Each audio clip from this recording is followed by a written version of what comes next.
the point of the paper is to do the thing that like the debate that you're intervening in is something that is the kind of thing that philosophers do. It's analyzing concepts, but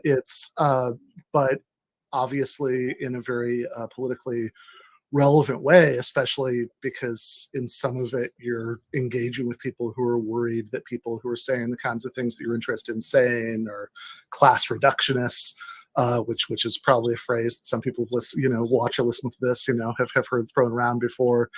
But I guess maybe one place to start with it is just to the sort of pre-existing distinctions in the conversation you're intervening in, right? So one of the first things you talk about in the paper is two ways of thinking about class. One of them is stratification theory, and one of them is conflict theory. You want to unpack that a little bit?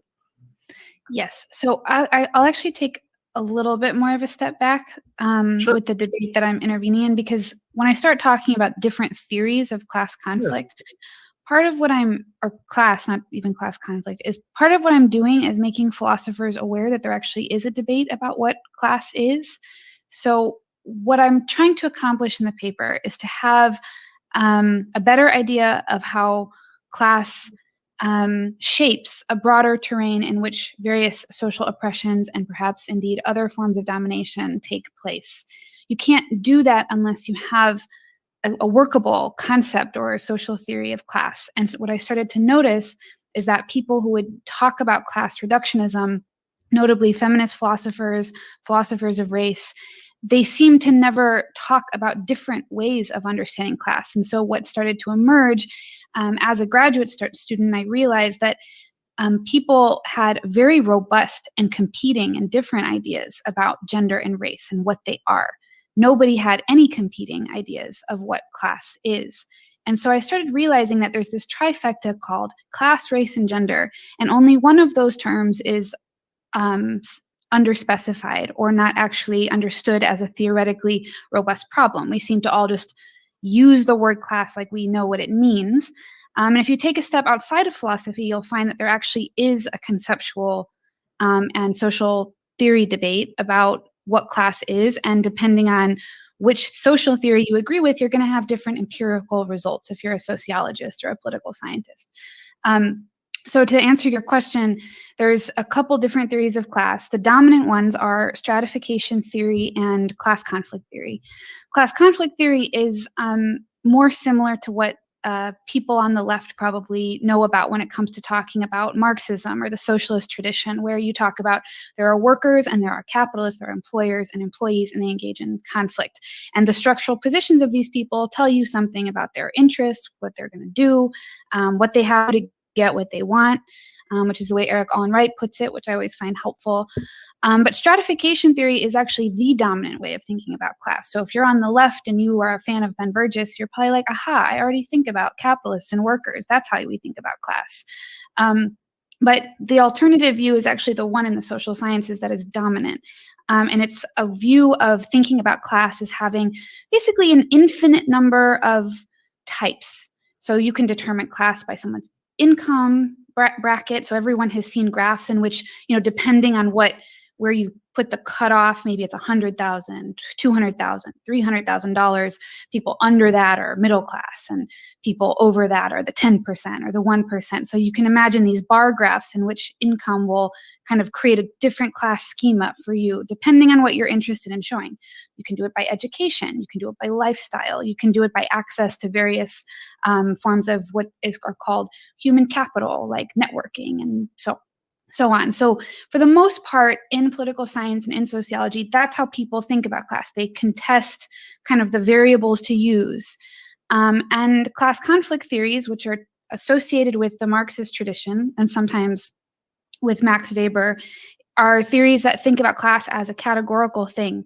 You have the point of view I was referencing, which is that, your structural position in the society is going to shape your relationship to other people.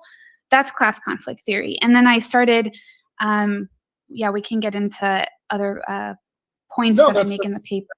No, Yeah. that's good. So I do want to linger on that for a second. That like first distinction, because I think that like one of the things that was clarifying for me about reading this is that I think that this kind of stratification view, like being both oversimplifying and a little provocative about it, it's the view that class is a spectrum, not a binary. But that position and the way you describe it, realize that I think a lot of people who maybe like their official position is the conflict theory, like if you ask them like, hey, Bob, tell me what class is, like what they, and I'm talking about like people on the left, people who even do left media or whatever, they would give you the conflict is, as you describe it in the paper, that these are structural categories, that people have, that there is this, not just what stratification theorists are talking about, which is that there's this, you have different life outcomes, depending on your class position, which is certainly true, and certainly captures something really important about why like class society is objectionable in the first place. But if you're a conflict theorist, that's not what you think class is. You think class is that whether you're in the structural position of being a worker or a capitalist, or I don't know, maybe some intermediary layer, and that workers as a class are dominated by capitalists as a class, that there's exploitation, that this gives workers a collective interest in being a collective political agent, to bring about change. That's what they give you if you ask them, right? Well, what is class? But then sometimes I think a lot of people, without quite realizing it, oftentimes when they're talking about maybe specific questions about class, they sort of slip into something that sounds a lot more like stratification theory, because just it's so incredibly common in the social sciences and among like political discourse outside of the left, even, that it's very like, I think I don't know. I mean, I'm just thinking about a discussion that I had recently on another podcast about what like people argue about this category, the PMC, the professional managerial class, and what that means and how it relates to being in the workplace.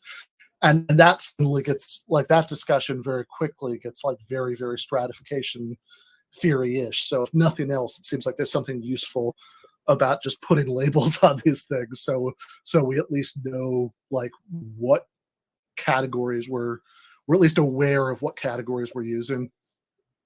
Yeah, I hadn't thought about that in terms of the PMC debate, but I think there's definitely something to what you said.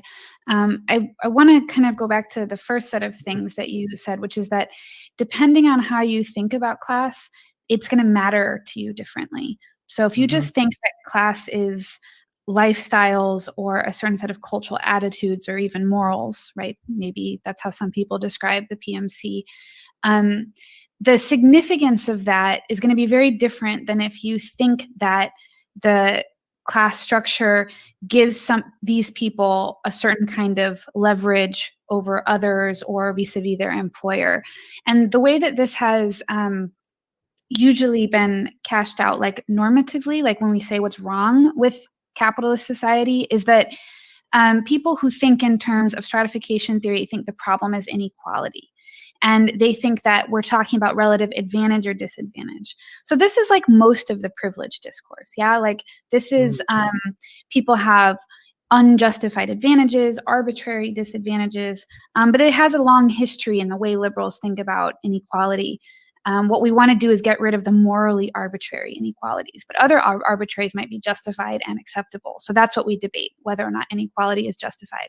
When it comes to class, it's like the other view, class conflict theory, you're talking about domination, which means that the problem is that class exists at all. That's a pretty different orientation towards the kind of injustice that we are all discussing. And the second thing that you said is that the reason that like normative framing is important is that there is this really interesting thing that happens that I think you're exactly right, where you talk to so-called radicals, people on the left, and then you seem to kind of all be in agreement that there's class conflict, and then you start to realize that you're not in agreement. And about like the nature of the problem, or the nature of the beast, of the thing that you're talking about, the structural issue with class. And I just want to say that I think this is a really profound thing to try to attack, which is what I try to do with this paper, because this was most of my experience in graduate school.